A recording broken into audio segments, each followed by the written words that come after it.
I still remember the smell of wet earth and lilies the day they lowered an empty casket into the ground. Everyone kept saying, "At least you got closure, Sarah."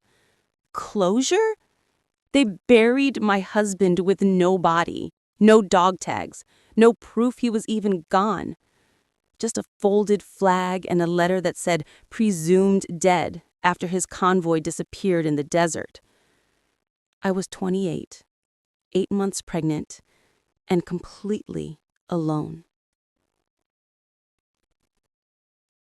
My father stood at the graveside in his pressed suit, shaking his head like I was some hysterical child.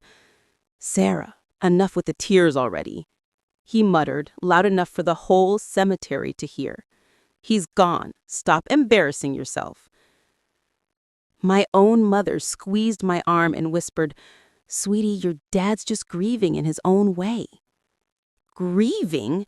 He looked relieved, like someone had finally taken out the trash. That night, I sat on the nursery floor, surrounded by tiny camouflage onesies I'd never get to put on my son. I pressed my hand to belly and promised out loud, I will never stop believing Daddy's coming home. People thought I'd lost my mind. My father actually said it to my face. "You're delusional. Let the man rest in peace." Rest in peace? They never even found him. For months, I wore black. Black like armor. I answered the door for every knock, scanned every crowd, refreshed the casualty list until my eyes burned. Friends stopped calling. My father told the family I was unstable. But something inside me refused to let go.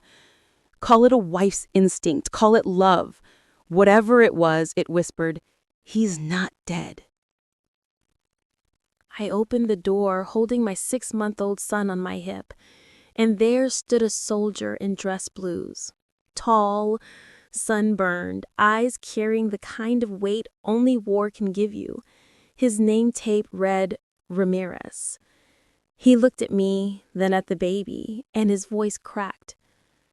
"Ma'am, are you Mrs. Sarah Caldwell?" I nodded, heart already sprinting. He reached into his coat and pulled out a small plastic bag. Inside was a silver wedding band, scratched, dented, but unmistakably the one I'd placed on my husband's finger 4 years earlier. On the inside, our engraving was still there. S and J forever. I dropped to my knees right there over the porch. Ramirez knelt with me, steadying my shaking hands. "He's alive, ma'am. Sergeant Caleb Caldwell is alive." The world tilted. My baby started crying. I couldn't breathe.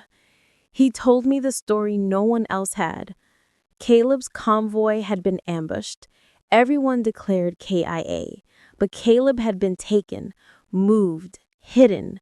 For 14 months, he'd been a ghost in a cage, refusing to let them film him for propaganda because he knew if I saw his face, I'd never give up. Ramirez had been in the rescue team that kicked in the door 3 weeks earlier. Caleb was skinned and bones, but breathing. They'd kept it classified until he was stable enough to travel. I asked the only question that mattered. When can I see him? He said, "That's why I'm here. He asked me to bring you the ring first and to make sure you're at the airfield tomorrow at 1400 hours. That night, I called my father. I was shaking with joy, with fury, with everything at once. "Dad, Caleb's alive. He's coming home tomorrow." Silence. Then the ugliest laugh I've ever heard in my life. "Sarah, stop this. You're hallucinating again. I'm calling your doctor." Click. He didn't believe me. Worse, he didn't want to believe me. Because if Caleb came home, every cruel word my father had spat at me for over a year would be laid bare for the world to see. The next day, the airfield was cold and windy. I stood there with our son wrapped in the tiny flag jacket I'd sewn while I was pregnant. Cameras weren't allowed, but half the town had shown up anyway, including my father, arms crossed, face twisted like he'd bitten into something sour. A C-17 taxied in. The ramp lowered, and there he was, my Caleb, thin, scarred, limping, but alive, eyes searching until they found me. I ran. I didn't care who watched. I crashed into him so hard we almost fell. He buried his face in my neck and whispered. I heard our boy crying before I even saw him. I'm home, baby. I'm home. That's when I heard my father's voice behind me, thick, cheerful, and loud. Well, I'll be damned. It's a miracle. Caleb pulled back, looked over my shoulder, and his face changed. Not anger, something colder. He handed our son to me, took 3 steps toward my father, and held out the wedding band Ramirez had carried across the world. You told my wife I was dead. You told her to stop embarrassing herself for loving me. My father opened his mouth. No words came. Caleb's voice stayed quiet, but it carried like thunder. You stood at an empty grave and mocked my pregnant wife. Look at me now.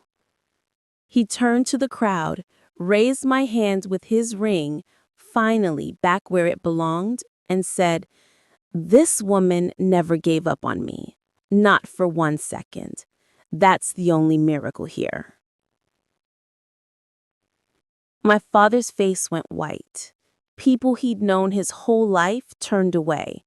No one clapped for him that day. He tried to hug Caleb later.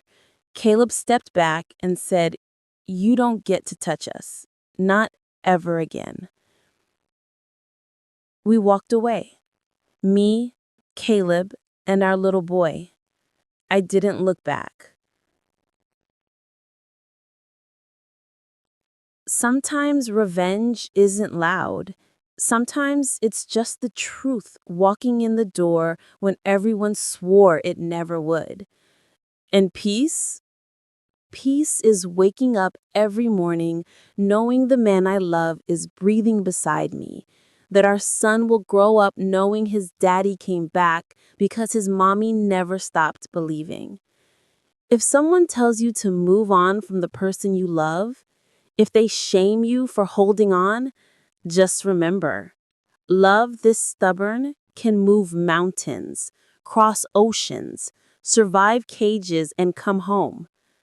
Never let anyone bury your hope while it's still alive.